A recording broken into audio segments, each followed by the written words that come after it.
Should you keep cigarettes around after you quit, or it doesn't matter? Hi, this is Nasya Davos. Many times people ask me, is it okay if I keep cigarettes around after my quit date? So in this video, I want to tell you if it's okay and why, because this can affect your success.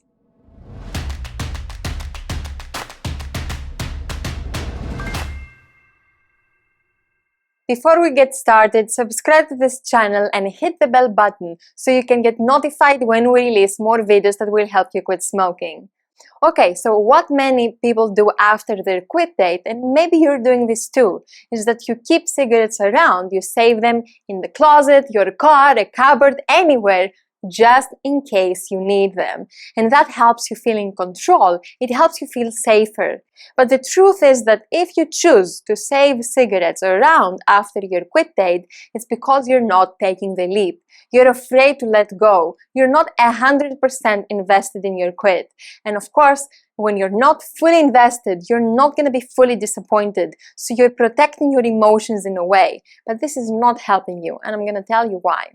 So, the answer is, do not keep cigarettes around after you quit. Throw away all your ashtrays and lighters and vape pens and gums, everything. Throw them, give them away, because this is going to help you succeed, and there are 3 reasons for that.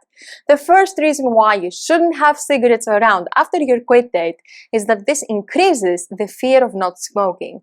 I know this sounds weird, especially because many of you may be keeping cigarettes around so you can fight the fear of not smoking, but this has the opposite effect. Having cigarettes with you causes fear, sustains the fear. Listen, the fear goes when you face the situation you're afraid of and survive it and see that nothing bad happened to you and that you're okay. And there are 2 types of fear. There is the fear that keeps you safe. For example, if you're walking late at night and someone is following you, it's great to feel fear in that moment. It's going to keep you alert, it's going to keep you safe. So there is the fear that keeps you safe, and there is the fears that keep you stuck. The fear of failure is such fear. It keeps you stuck, has no benefit whatsoever, just keeps you in your comfort zone. And the fear of not smoking, the fear of the unknown are fears that keep you stuck. And the only way to overcome those fears is to face them. For example, if you are afraid you're not going to be able to cope with stress without cigarettes, the next time you feel stress, try to cope without cigarettes. If you're afraid you cannot drive without smoking, then get in your car and drive without smoking. If you're afraid you cannot go to work without cigarettes, then that's exactly what you need to do. Because that's the only way you can prove to yourself that you're okay, that you have nothing to fear. And listen, all the information and the mental changes you're going to make along your quit smoking journey, they're essential, but they must be paired with action. They must be paired with experience. No matter what you read or listen, nothing beats experience, the feedback you get from the real world. No matter what I tell you or what anyone tells you, nothing is going to give you more confidence than you going into the situation you're afraid of and conquering it. So, to succeed in quitting smoking, you need to be 100% invested in your quit, and for that to happen, you shouldn't have cigarettes around. Now, the second reason why you shouldn't have cigarettes around is because this intensifies the mental addiction. The mental addiction is the desire or need for cigarettes. It's how smoking makes you feel and how much you believe you need it. See, at the moment, you believe that smoking offers you some benefits, that it helps you maybe cope with stress and boredom, escape, take a break, control your weight, or socialize. Whatever it is for you, you believe that it offers you something. And of course, smoking offers you nothing at all. But as long as you believe it does, you're going to crave it. So to overcome this mental addiction, you need to change how you see smoking and quitting and realize that it offers you nothing. Now listen, when you quit smoking and you keep cigarettes around, what are you telling yourself? You're telling yourself that you need it. You're actually sending mixed signals to your brain. On the one hand, you've promised yourself and your loved ones that you're quitting smoking. You have smoked your last cigarette. You're doing everything right. And on the other hand, you are saving cigarettes somewhere. This means you're not invested 100% in your quit. So, if you are in alignment, if you go all in, you're going to succeed because you show your brain you're serious about this. And the third reason why you shouldn't have cigarettes around after you quit is because when cigarettes are around, smoking becomes an option. and this makes it hard. If I am on a diet and I have cupcakes in front of me all the time, just in case I have a sugar craving, I'm just making myself think about them more for no reason. Of course I'm gonna have a sugar craving, and it's gonna be easy to overcome it if cupcakes are not around.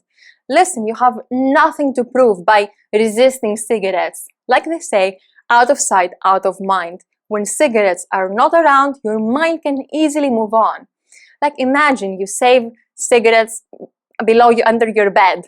One time you're gonna have a trigger, you're not gonna smoke, you're gonna feel good about yourself. Another time you're gonna have a trigger, you're gonna think about smoking one, you're gonna say no, you're gonna feel good about yourself. But there will come a time when you're gonna be too stressed, too overwhelmed, and it's gonna be impossible to resist cigarettes in that moment. So you're gonna allow yourself to smoke one.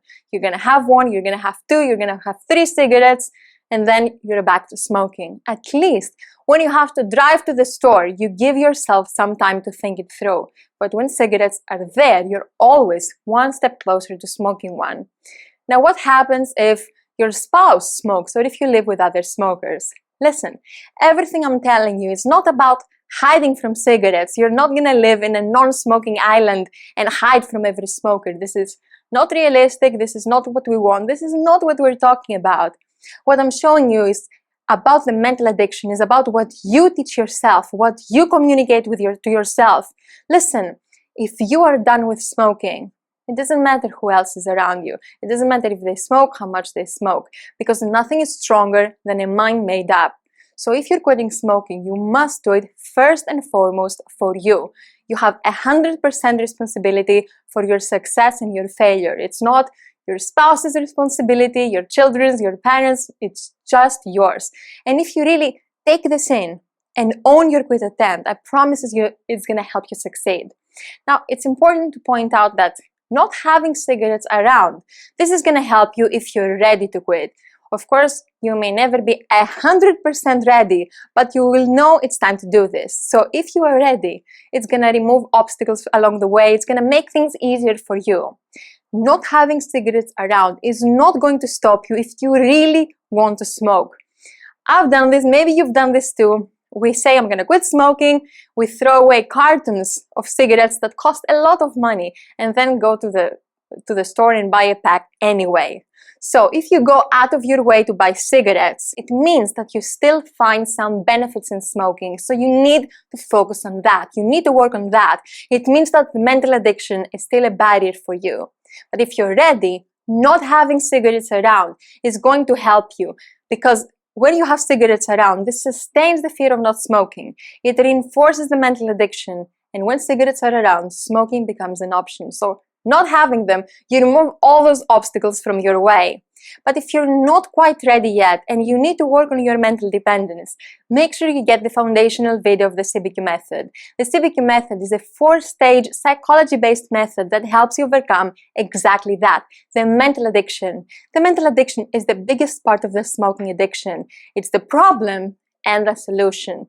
It's what makes quitting seem hard and what can make it incredibly easy. So make sure you get the video. You can find the link in the description.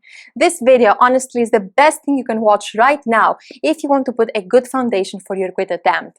I'm gonna give you what are the 4 stages of the CBQ method and an overview of your journey and 1 tip to get started with each stage.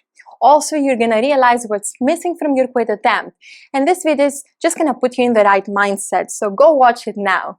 And leave a comment below and let me know if you would keep cigarettes around after you quit, if you think this is a good idea, or if you have done this in the past, let me know how it affected you.